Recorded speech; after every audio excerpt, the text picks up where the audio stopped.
Nous sommes très heureux de vous retrouver sur la panafricaine Medi 1. Soyez les bienvenus dans l'invité de la rédaction. La zone de libre-échange continentale africaine est une opportunité de croissance et de prospérité dans la région. ONU Femmes, à travers ses bureaux régionaux en Afrique, a élaboré 9 messages de plaidoyer pour que les femmes tirent profit de la ZLECAf. On en parle dans cet entretien. Nous avons le privilège de recevoir sur notre plateau Diomandé Mayou. Bienvenue sur le plateau de Medi 1. Merci à vous. Vous êtes fondatrice et gérante d'entreprise. Vous êtes promotrice du pagne tissé Maoka. C'est en Côte d'Ivoire.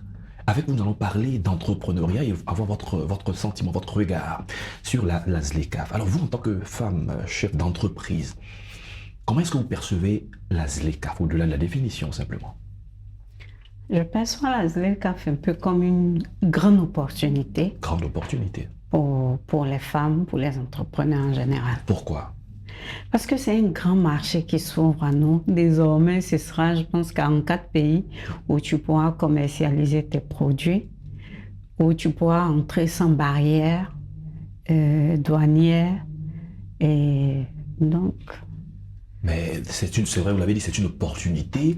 Est-ce que les femmes, puisque c'est des femmes qu'il s'agit, les femmes entrepreneurs, est-ce qu'elles sont préparées à cela? Parce que si vous pouvez dépasser des barrières, ça veut dire que de l'autre côté, il y a aussi des femmes entrepreneurs qui peuvent venir vendre les mêmes produits que vous. Bien sûr. Donc, est-ce que les femmes entrepreneurs sont préparées à cela?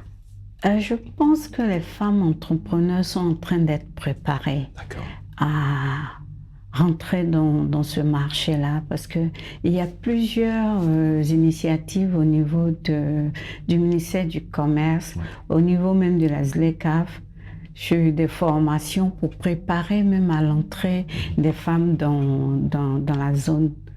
Et... D'accord. Comme c'est d'ailleurs le thème de cette émission, ONU Femmes, à travers ses bureaux régionaux, a élaboré des messages sous forme de plaidoyer. Alors, quelle est l'importance de ces messages qui ont été élaborés? Surtout que c'est soit à l'endroit des gouvernants pour que des dispositions soient prises pour aider les femmes entrepreneurs à mieux entrer dans cette ZLECAf. Effectivement, l'ONU Femmes a eu raison d'élaborer ces 9 messages-là, parce que la femme entrepreneur n'est pas bien encadrée jusqu'ici. Et la femme entrepreneur en Côte d'Ivoire a besoin d'accompagnement financier, mais aussi d'accompagnement stratégique.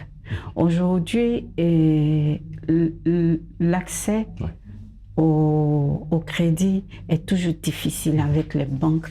Les conditions, les femmes ne remplissent pas toujours les conditions des banques. Le taux de crédit est très faible. Mais pourquoi les femmes ne remplissent pas toujours? Les femmes ne remplissent pas toujours parce que les banques ont des conditions pour donner le crédit à la femme. Et je veux dire à tout le monde. Oui, à tout le monde. Souvent, il y a des garanties. Si tu n'as pas de bien que tu vas présenter à la banque, évidemment, tu n'auras pas de crédit. Et puis, les taux sont élevés, les taux de remboursement. Aujourd'hui, c'est vrai que beaucoup de banques tournent entre 8 et 10%, mais avec les microfinances qui facilitent un peu plus l'accès, souvent les taux vont jusqu'à 20% et plus. Donc l'accès est toujours difficile, l'accès de la femme au financement est toujours difficile. Il y a aussi la question de subventions. Il y a beaucoup de subventions qui existent, mais on ne sait pas toujours où les trouver. Il y a beaucoup de communications aussi qui sont faites. Est-ce que les femmes vont à l'information? On va y revenir tout à l'heure. Voyons le premier message adressé en termes de plaidoyer. Investir dans les entreprises dirigées par les femmes. Alors ce message est adressé à qui? Qui doit investir dans les activités, dans les entreprises dirigées par les femmes et pourquoi? C'est tout le monde, c'est l'État. C'est faciliter déjà l'accès au financement. Comme vous étiez en train de le dire tout à l'heure. Oui, ce sont les banques, ce sont les investisseurs, ce sont les angels. Parce que la femme est le socle de la famille. Et la femme a une place très importante dans l'économie d'un pays. Et aider la femme, c'est aussi aider à autonomiser plus d'une personne.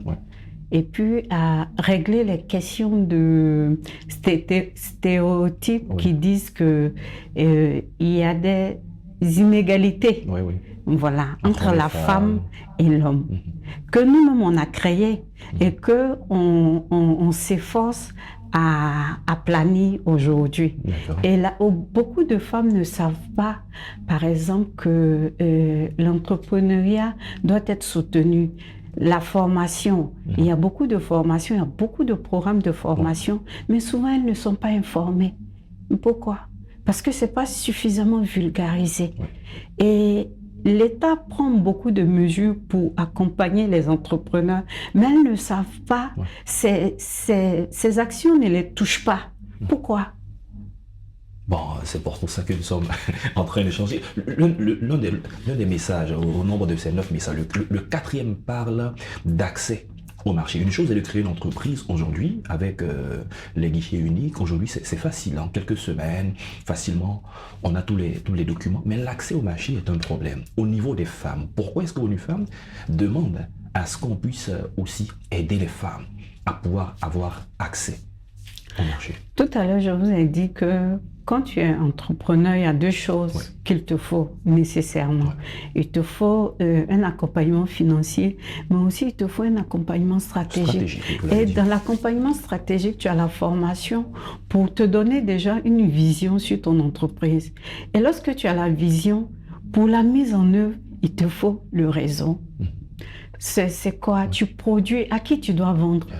Où est-ce que tu dois, dans quel circuit tu dois faire entrer ton produit pour que ça atteigne le consommateur que toi tu vises? Comment faire pour créer de l'emploi? Parce que derrière l'entrepreneuriat, il faut regarder aussi la création d'emplois. Si ton business marche comme il faut, il y aura des répercussions sur la création d'emplois, donc sur l'économie. Et ça devient quelque chose de circulaire. On dit l'économie circulaire.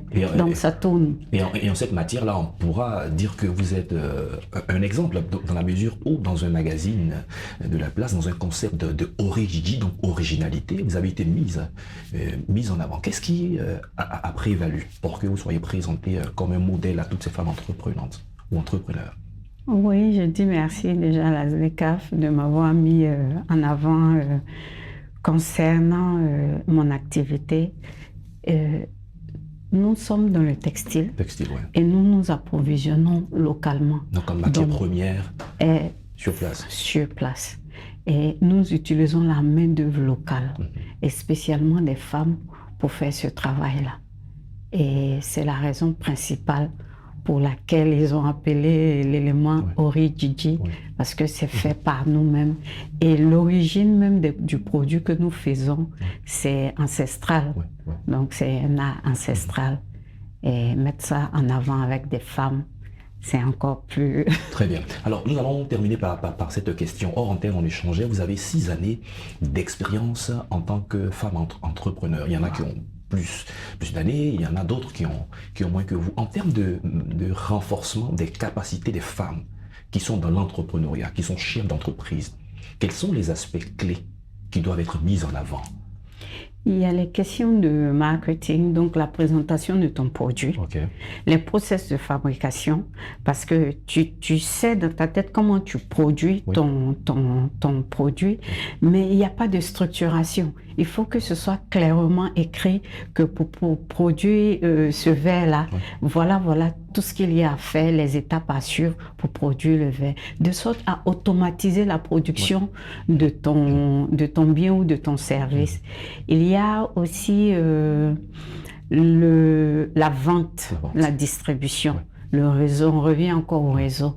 Si tu n'as pas un réseau de distribution sûr, tu ne peux pas produire et puis ça va rester un magasin. Donc, la vente, le marketing, et puis des renforcements de capacité dans la production, parce que chaque activité a son système de production. Donc voilà un peu les éléments dans lesquels... et puis aussi sur le financement, parce que souvent on a peur de faire entrer des investisseurs dans notre capital ou bien des associés dans notre capital, alors que seul on va vite, mais à plusieurs on va plus loin. Donc ce serait bon d'encadrer les femmes et de les préparer à recevoir de l'investissement, mais à travers des investisseurs qui rentrent dans leur capital. Or, l'idée, c'est d'aller plus loin pour le développement de la Côte d'Ivoire, du continent africain, pour que les femmes soient suffisamment autonomes. On ait plus de femmes chefs d'entreprise qui s'assument et qui font avancer le continent. C'est sur ces mots que nous allons mettre un terme à cette émission. Diomandé Maïvo, on a eu du plaisir à échanger avec vous. Vous êtes fondatrice et gérante d'entreprise. Merci d'être passée sur notre plateau. Je vous en prie. C'est la fin de cette émission. Merci à tous de l'avoir suivi. Bonne suite de nos programmes sur Medi 1.